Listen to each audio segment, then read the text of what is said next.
Assalamualaikum warahmatullahi wabarakatuh. Selamat pagi semuanya. Saya di sini Muhammad Nofar Aliansah. Saya berasal dari Fakultas Ilmu Pendidikan dan Psikologi, Prodi Psikologi. Di sini saya akan menjelaskan tentang dampak negatif kemajuan teknologi untuk mata kuliah literasi digital dan kemanusiaan. Untuk saya sendiri Muhammad Nofar Aliansyah dengan NIM 2301070137 dengan dosen pengampu Ibu Nila Prasetya.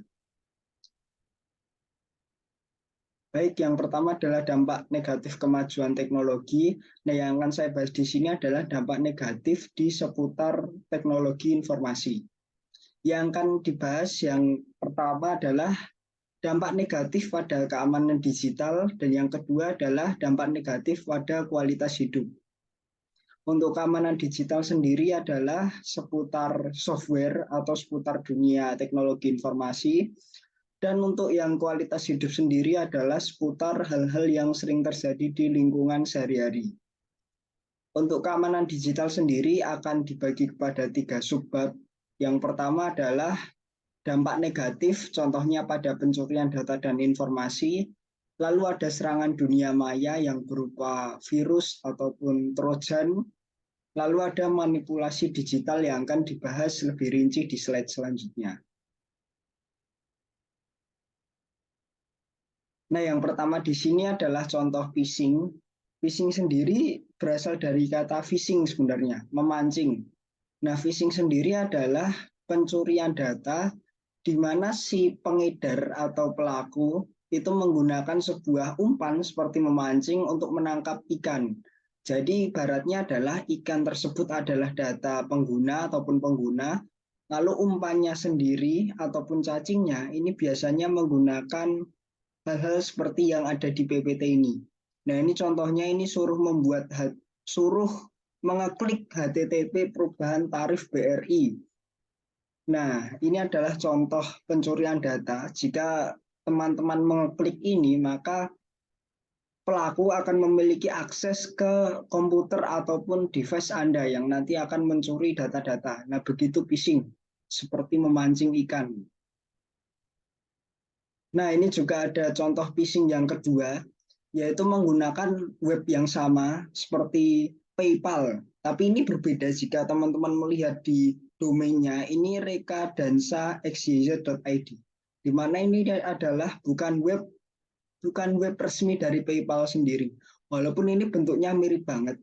Jika teman-teman sendiri tidak aware, maka akan salah tangkap. Nah, biasanya sendiri untuk login-login seperti ini bisa berupa Facebook ataupun YouTube. Tapi ini saya beri contoh PayPal, di mana yang apa ya, eh, keuangan, yang berkaitan dengan keuangan, dan ini cukup krusial. Nah, nanti jika teman-teman mengisi di sini, maka ya teman-teman tidak bisa login karena ini bukan web asli dari PayPal, tapi data-data yang teman masukkan akan otomatis masuk ke dalam Google Drive si pelaku. Jadi data-datanya masuk, tapi teman-teman tidak bisa login karena memang webnya itu web tipuan untuk mengambil data saja. Nah, ini adalah contoh phishing yang terbaru, yaitu dengan APK. Nah, ini kemarin terjadi barusan di Indonesia, ini sepertinya model phishing terbaru dan terakhir yang terupdate. Nah, ini teman-teman misal dikirimin lihat foto paket, nah ini salah, ini sebenarnya salah kayak gini. Karena kalau foto paket kan harusnya JPG, tapi ini APK.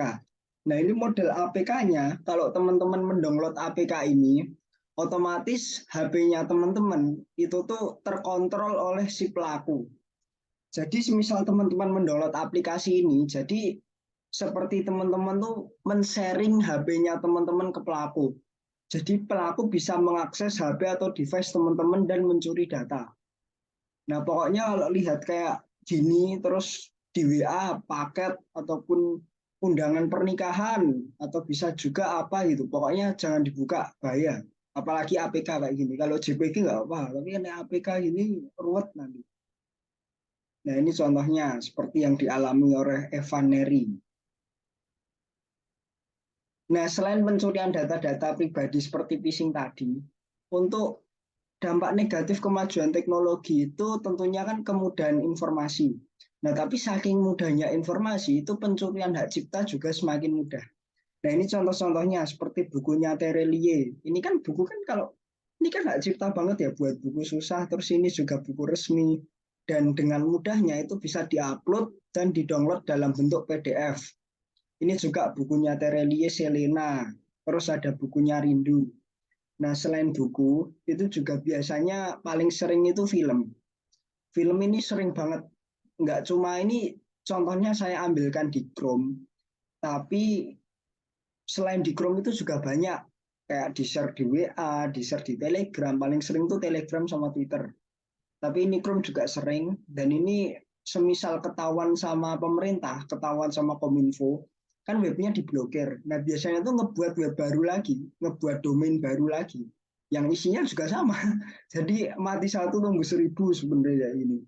Nah, ini contoh pencurian hak cipta atau dampak negatif kemajuan teknologi. Nah, ini juga ada serangan dunia maya. Untuk yang pertama itu ada yang namanya DOS. DOS ini denial of service. Nah, jadi ini semodelan serangan di mana ada satu, anggapannya ada satu kotak, atau kotak ini bisa diibaratkan sebagai operation system, di mana sistem operasi ini tuh akan mengganda di device-nya teman-teman. Jadi mengganda, mengganda, mengganda. Nah, nanti lama-lama device-nya teman-teman ini jadi berat. Nah, contoh device yang kena denial of service atau DOS ini, kok maaf, itu worm. Worm ring yang mengganda-mengganda itu worm. Kalau DOS itu berbeda. Nah, kalau yang mengganda ini namanya worm. Nah, kalau yang mengganda atau worm itu tadi, teman-teman, contohnya itu device-nya bakal jadi lemot sama cepat panas. Karena ya ada satu operation system yang mengganda banyak banget dan ini memperlambat kerja namanya worm. Lalu ada DOS, denial of service. Jadi ini tuh menghabiskan resource komputer yang dimiliki. Maksudnya adalah jika ada suatu sistem yang digunakan untuk keperluan A, nah semisal terkena si DOS sendiri, itu tuh malah digunakan untuk keperluan B. Jadi keperluannya itu tidak sesuai yang digunakan. Jadi resource yang seharusnya bisa difungsikan 100% untuk A, tapi malah teralih fungsi menjadi B. Lalu ada yang namanya virus, ini sering ketemu, yaitu program menyimpang disimpan media penyimpanan yang dapat menyebabkan efek tak terduga. Nah, contohnya kalau udah kena virus, ini tuh ada misal ada satu file misal file foto. Nah, kalau foto udah kena virus itu biasanya menyimpang. Contoh menyimpangnya itu tuh jadi nggak bisa dibuka. Terus yang kedua namanya jadi ganti. Terus setelah nggak bisa dibuka dan namanya jadi ganti, itu tuh jadi tidak bisa dihapus. Kan itu kan udah nggak guna, nggak bisa dibuka. Nah itu juga nggak bisa dihapus, bayangin. Nah ini nambah-nambah susah, pokoknya menyimpang. Tidak seperti file pada umumnya. Jadi kayak ngebuat, anggapannya gini, ada manusia kegigit zombie, nah itu anggapannya zombinya tuh virus sama. Kayak file kegigit virus terus jadi file zombie gitu. Jadi menyimpang, nggak seperti sebaiknya file. Nah ini contoh yang kena virus tadi. Ini kalau misal teman-teman ngedownload PDF dan jadi exe atau X, ini tuh bisa langsung teman-teman hapus kalau bisa karena ini virus. Duh, nah ini. Nah ini contoh manipulasi digital yang sangat membahayakan. Jadi ini manipulasi digital yang terbaru teman-teman. Ini bisa teman-teman lihat di Twitter. Jadi contoh perkembangan teknologi kan ada teknologi AI sekarang. Nah AI ini pada beberapa orang itu digunakan untuk hal yang tidak senonoh. Contohnya adalah AI menghapus baju. Jadi bagi teman-teman yang mengupload foto atau gambar di media sosial, mohon untuk bijak dan berhati-hati. Karena pasti ada orang-orang di luar sana yang memanfaatkan AI untuk hal tidak senonoh. Contohnya adalah seperti ini. Jadi foto artis diedit, di-remove bajunya ataupun diganti bajunya agar sesuai dengan keinginan mereka. Nah ini sangat membahayakan dan sangat mencemarkan nama baik. Apalagi bisa untuk menjadi alat fitnah juga kalau kayak gini. Apalagi untuk orang-orang yang awam tentang teknologi. Mungkin bakal ngira kalau misal ada foto seorang manusia gitu. Nah ini fotonya diedit pakai AI ini dan ternyata terus disebarkan gitu dan jadi fitnah kemana-mana gitu. Nah padahal sebenarnya untuk AI sendiri tuh kelihatan jelas kalau ini AI atau bukan, tapi jujur untuk orang yang awam teknologi itu membedakannya susah. Jadi ini bisa menjadi alat fitnah juga. Pokoknya hati-hati jangan sekali-kali nyoba manipulasi digital seperti ini. Dan ini belum ada penanggulangannya teman-teman. Ini manipulasi digital terbaru yang sangat-sangat merugikan. Nah yang kedua adalah lingkungan hidup. Nah yang pertama ada masalah mental, lalu ada lingkungan hidup limbah, lalu ada penurunan moral. Nah ini ada tiga hal yang akan kita bahas. Nah, untuk masalah mental sendiri, ini ada kecanduan dan menutup diri dari real life. Untuk kecanduan sendiri itu bisa dikatakan kecanduan jika teman-teman itu melakukan hal misal kayak game, tapi itu sudah fokus banget dalam artian fokus sefokus-fokusnya dan tidak memprioritaskan hal yang lain. Jadi prioritas teman-teman game terus, nah itu kecanduan. Terus juga menutup diri dari real life. Karena ini yang paling sering terjadi itu yang ini, menutup diri dari real life. Yang, kalau misal di kampung saya, yang di tempat tinggal baru saya, itu ya fenomena menutup diri dari real life, apalagi di kota-kota besar itu banyak terjadi. Jadi beneran semisal ada tetangga gotong royong atau butuh bantuan ya ya udah gitu. Yang penting saya terkoneksi dengan internet semua lancar gitu batin mereka. Padahal untuk bersosialisasi dan bergotong royong sendiri itu adalah ciri manusia agar bisa menjadi manusia. Jadi agar bisa menjadi manusia ya gotong royong, bukan untuk terkoneksi internet terus ya udah itu. Ini pokoknya sering. Kadang ada yang sampai apa ya, misal ada suatu acara, itu acaranya gede. Nah ini bisa-bisanya ada orang yang cuma di rumah main HP ala saya males. Itu kan istilahnya apa ya, makan tulang kawan gitu. Jadi Jadi makan tulang kawan tuh orang lain susah, tapi kita tinggal menikmati hasilnya atau enaknya saja tanpa mau berusaha. Nah, seperti itu tidak boleh dicontoh, ini menutup diri dari real life. Nah, ini kecanduan, bisa teman-teman screenshot. Nah, ini contoh kecanduan ini. Ini TikTok sampai 6 jam. Ini masih mending 6 jam. 6 jam ini kalau hari libur ya lumayan lah, kalau nggak apa-apa, kalau beneran senggang gitu. Asal nggak setiap hari. Tapi, tuh, Tapi kalau ini loh, ini main Fortnite. Kalau teman-teman yang tahu Fortnite itu game, itu sampai 67 jam. Itu 67 jam itu berapa hari teman-teman? Ini games. Games loh ini 68 jam 15 menit. Social networking, entertainment ini beneran nggak keluar rumah. 67 jam itu berapa hari? Satu hari 24 jam, 2 hari 48 jam, ini bisa 4 hari 3 hari bro. Main Fortnite. Nah ini contoh kecanduan game. Parah nih. Jangan seperti ini. Nah ini contoh lingkungan hidup. Nah ini limbah-limbah elektronik. Nah tidak bisa kita pungkiri kalau elektronik itu terus berkembang-berkembang, tapi ada dampak sisi lain. Contohnya saya punya teman di mana dia HP-nya selalu gonta-ganti setiap ada HP baru. Jadi keluar tren baru dia ganti HP. Di mana HP yang lama itu otomatis tidak difungsikan lagi dan tidak digunakan lagi karena yo emang sudah ketinggalan zaman gitu. Nah yang jadi problem adalah memang ini menimbulkan limbah yang cukup serius. Karena contohnya seperti alat-alat kita sehari-hari, seperti saya kasih contoh kabel charger, kelihatan kita. Nah ini kabel charger. Nah kabel charger yang KW 15 ribuan walaupun harganya murah, tapi kabel charger ini tuh tidak tahan lama. Ya anggap aja sekitar 2 bulan 3 bulan itu harus ganti. Dimana kalau gonta-ganti terus, ya nambah limbah gitu loh. Soalnya mau didaur ulang juga susah. Untuk kami masyarakat yang awam dan tidak punya teknologi itu sedikit susah gitu loh. Jadi ya ya udah dibiarkan ting selangkah we. Nah, seperti alat yang murah-murah, kalau bisa teman kalau beli itu yang ori, biar apa? Biar tahan lama dan tidak menimbulkan limbah-limbah kayak gini. Kalau yang original itu tuh bakal rusaknya tuh lama banget. Beda kalau yang beli 15 ribuan itu cuma nambah-nambahin limbah. Jadi usahakan cara penanggulangan teman-teman yang pertama itu membeli yang original walaupun lebih mahal tapi lebih tidak menimbulkan limbah. Lalu ada penurunan moral yaitu perjudian, pornografi dan pos dulu baru nolong. Pos dulu baru nolong ini maksudnya kan sering fenomena kayak gini.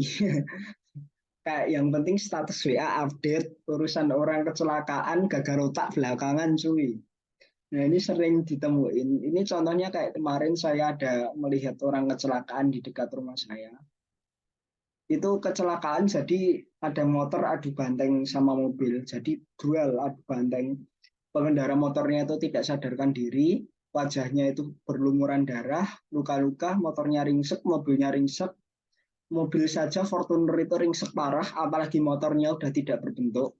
Dan orangnya sendiri alhamdulillah masih masih tidak mengalami sesuatu sakit atau sesuatu hal yang beneran tragedi. Jadi tidak mengalami cedera serius. Nah, tetangga saya itu datang ke lokasi hanya untuk memfoto korban dan dimasukkan ke status. Ini contoh penurunan moral. Di mana hal tersebut, contohnya seperti korban kecelakaan, itu bukan sesuatu hal yang layak untuk dipertontonkan di depan publik. Itu bukan hal suatu yang etis untuk kita pertontonkan jika kita sebagai manusia yang beradab. Orang kecelakaan itu yang diperlukan adalah penanganan medis secepatnya. Seperti contoh waktu saya berada di alun-alun Kidul, ini pengalamannya teman saya. Ada orang terkena serangan jantung, dia sudah tergeletak di alun-alun Kidul Yogyakarta selama 30 menit. Di situ ada orang banyak mengerubungi, tapi pada membuat status. Tidak ada yang menelpon ambulan. Lalu teman saya ini, karena memang dia sedikit paham atau paham tentang hal-hal berkaitan dengan medis, maka dia langsung menelpon ambulan. 30 menit terjatuh, ada kerumunan orang tapi tidak ada yang menelpon ambulan sama sekali. Padahal ambulan setelah ditelepon itu datangnya cepat. 10 menit, 5 menit datang. Karena rumah sakit di Jogja itu jaraknya dekat-dekat. Nah, ini contoh penurunan moral. Pos dulu baru nolong. Nah, untuk pornografi teman-teman pasti tahu. Ini bisa teman-teman lihat, yaitu pokoknya menunjukkan perilaku seksual untuk membangkitkan birahi orang lain atau birahi.